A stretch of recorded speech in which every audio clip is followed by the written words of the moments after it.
Jadi seperti yang telah kita demonstrasikan di pertemuan kemarin, Nmap ini umumnya adalah tools untuk melakukan yang namanya information gathering ya.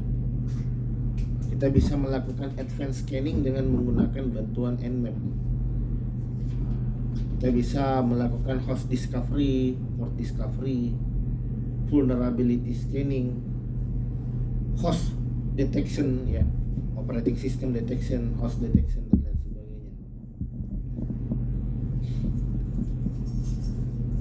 Jadi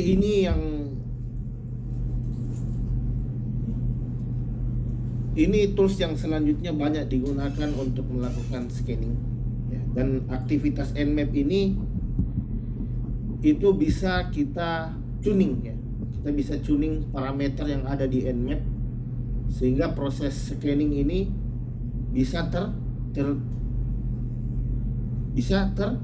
terlindungi dari adanya upaya deteksi dari SIEM ya. Jadi karena scanning ini kan ngumpulin informasi dari target, jadi kadang kita main kejar-kejaran nih sama tools semacam SIEM yang ada di target, IDS, IPS dan lain sebagainya. Sehingga kadang kita tidak bisa lagi menggunakan scanning dengan parameter yang standar. Kita tidak bisa lagi menggunakan scanning dengan parameter yang default ya, karena itu pasti dapat dengan mudah dideteksi oleh tools semacam SIEM dan lain sebagainya. Jadi ada kutipan ya, kemarin sudah sempat saya sampaikan, the quicker is the better ya. Jadi semakin senyap semakin baik ya. Jadi kenapa dia dikatakan senyap? Karena proses scanningnya dilakukan dengan hati-hati, dengan pelan-pelan. Kita tidak lakukan dengan agresif, karena scanning ini kan mengenerate paket dengan jumlah yang banyak. Kita bisa tuning salah satunya yaitu dengan menentukan jumlah paket yang di-generate atau dengan timingnya. Kita bisa menentukan timing pengiriman paketnya sehingga proses scanning ini dilakukan secara tenang gitu, secara quiet gitu. Nah, jadi kita bisa pakai option min-take, terus kemudian dari rentang 0 sampai 5. Jadi kalau kita pakai yang 5 itu yang the fastest ya. Jadi T0 is the slowest and T5 is the fastest. In some case, network device enforce rate limiting, which limit the data flow by either policing or shaping the traffic ya. Jadi kadang perlu di set timingnya juga, karena kadang network ya, ada network ya, konfigurasi network tertentu yang ternyata menerapkan limit terhadap jumlah traffic yang bisa masuk ke dalam sistem. Jadi tidak dibiarkan bablas begitu saja kan. Jadi mereka punya standar seperti apa sih normal traffic yang masuk ya, itu dijadikan sebagai acuan ya, itu dijadikan sebagai standar untuk menentukan rate limiting yang selanjutnya nanti diterapkan dalam jaringan. Jadi mereka melakukan itu apa? Untuk avoid flooding. Jadi sebenarnya kita melakukan scanning sebenarnya tanpa kita sadari itu kita brute force juga. Kita denial of service juga ya. Ya.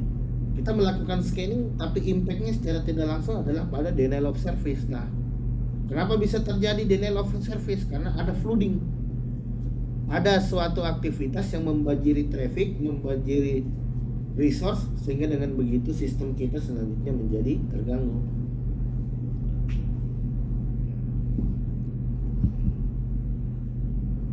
Atau selain kita bisa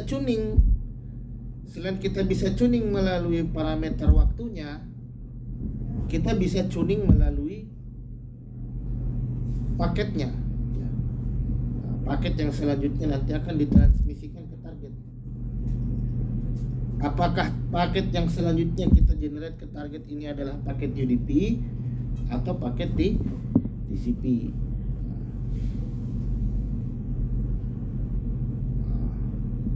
Jadi kita nggak bisa pakai TCP yang standar ya, karena dia melalui mekanisme full handshaking. Nah, jadi full handshaking. Jadi berarti ketika melakukan pertukaran data antara klien dan server sepakat ya. Ternyata yang dipertukarkan adalah data-data sensitif di server, ini sudah pasti secara otomatis akan di drop oleh firewall ya, oleh sistem. Makanya kadang mensiasatinya seorang aktor menggunakan half scanning ya. Nah, jadi ACK dia ngirim SYN paket, tapi proses ACK-nya diabaikan gitu. Nah, sehingga tidak membentuk suatu stateful connection ya. Ini salah satu strategi yang digunakan dalam menghindari adanya deteksi.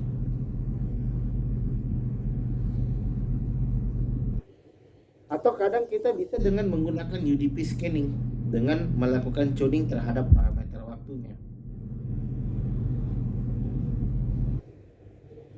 Nah, jadi kita bisa lihat ada parameter apa saja yang selanjutnya bisa kita gunakan di sana. Nah, jadi kita sempat mendemonstrasikan di pertemuan awal terkait dengan NSA ya. Jadi NSA ini adalah Nmap Script Engine. Jadi seperti yang saya sampaikan di awal bahwa Nmap ini itu bisa chaining ya, combo dan dia nggak hanya scanning, tapi kita bisa scanning kemudian diikuti dengan exploit, kita bisa scanning diikuti dengan brute force attack, kita bisa scanning diikuti dengan denial of service. Kenapa bisa terjadi hal seperti itu? Karena Nmap ini bisa kita integrasi dengan yang kita sebut dengan NSA. Ya. Jadi NSA ini adalah Nmap Script Engine. Kita bisa customize itu. Jadi teman-teman kalau paham flow-nya, paham logiknya, paham mekanisme scriptingnya, kita bisa bikin NSA sendiri. Jadi sama kayak Metasploit ya. Teman-teman kalau paham Ruby bisa bikin exploit sendiri. Terus dijalankan di Metasploit. Sama. Cuma bedanya kalau Nmap ini dia ekstensinya adalah menggunakan NSA.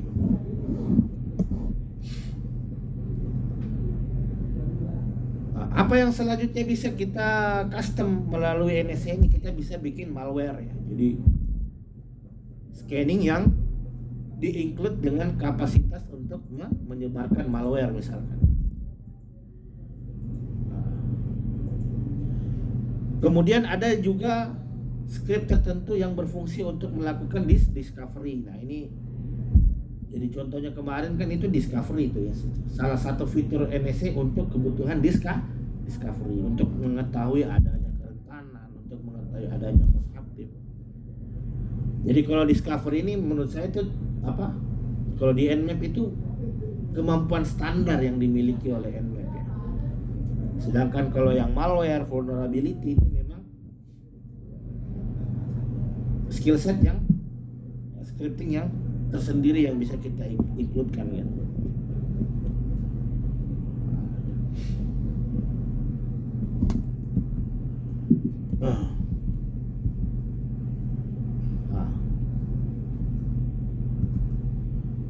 Jadi apa yang bisa kita lakukan dengan memanfaatkan Nmap? Ya tentu saja pemanfaatan Nmap ini adalah untuk melakukan yang namanya mapping. Jadi kita tahu seperti apa topologi, kita tahu seperti apa pembagian segmen jaringan di dalam target, kemudian kita bisa tahu seperti apa itu kondisi environment-nya, apa dia pakai firewall, apakah dia menerapkan rate limit, apakah ada IDS, itu bisa kita petakan semua dengan Nmap.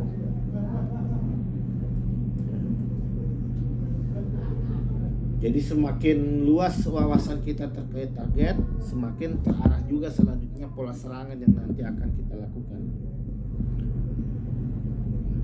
Jadi ada ping scanning, ada TCP scanning, dan ada host footprinting. Ya. Jadi kita bisa custom, kita bisa mau yang host scanning, berarti mengetahui sistem operasi yang berjalan di target. Kita bisa ping scanning ya. Jadi ping scanning itu sebenarnya scan, tapi paket yang dikirim itu melalui protokol ICMP ya itu. Jadi makanya firewall udah curiga, ini cuma paket ping doang, ini aman. Padahal itu scanning. Jadi jangan sampai terkecoh.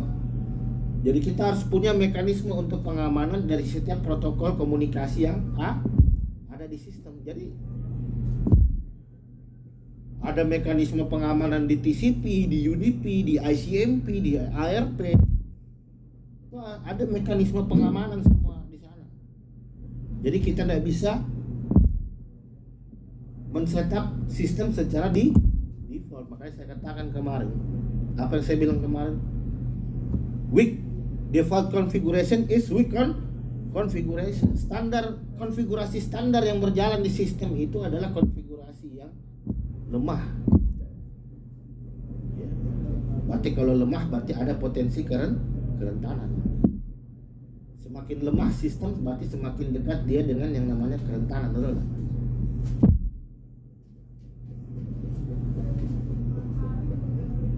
Kalau udah lemah, rentan, segala jenis penyakit bisa masuk, segala jenis serangan bisa masuk. Kenapa? Karena imunnya nggak kuat gitu. Jadi imun itu sama dengan security gitu ya.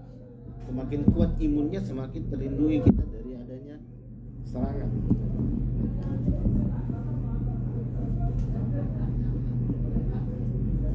Nah, ini yang kita bisa lakukan kepada target. Kita bisa lakukan TCP SYN, TCP ACK, ICMP tipe 8, ICMP tipe 13 dan ARP request.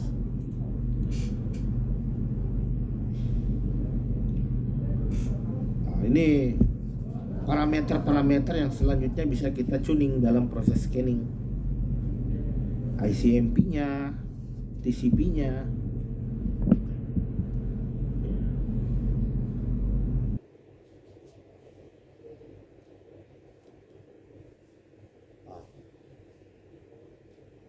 Jadi dan kita bisa melakukan scanning secara spesifik ke port tertentu, karena kan ada scanning dia mulai ada port itu dari berapa? Common port itu dari 0 sampai, kan ada common port, ada register port dan ada register port ya. Coba lihat. Common port, register port,